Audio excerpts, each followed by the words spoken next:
Once upon a time, on the rugged coast of West Sumatra, lived a young boy named Malin Kundang.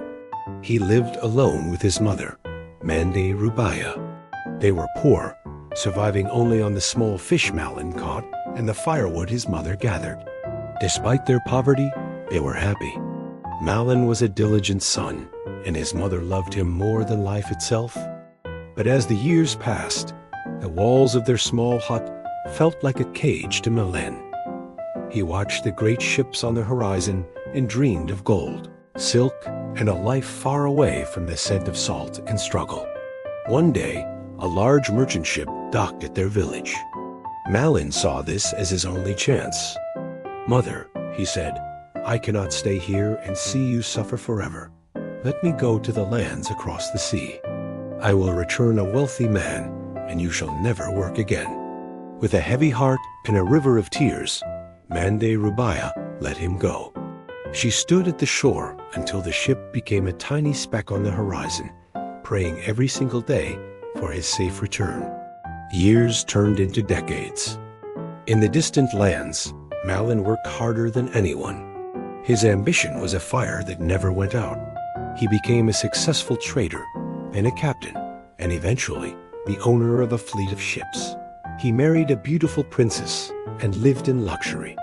But in his heart, a dark weed began to grow: pride.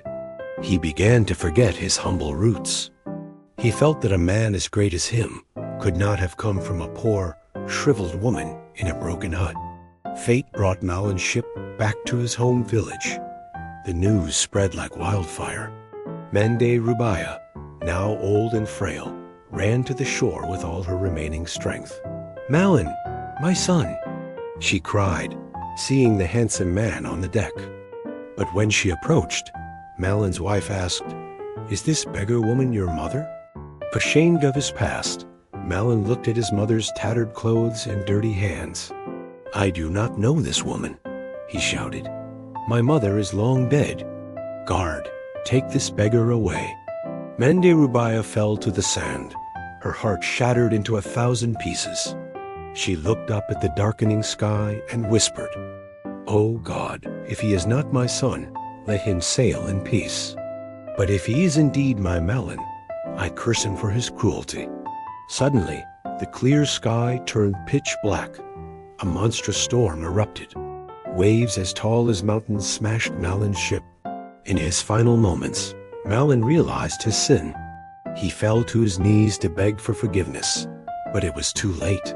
His body grew stiff and cold, turning into gray stone. To this day, the rock of Malin Kundang stands as a silent warning that no amount of gold can replace the soul of a mother's love.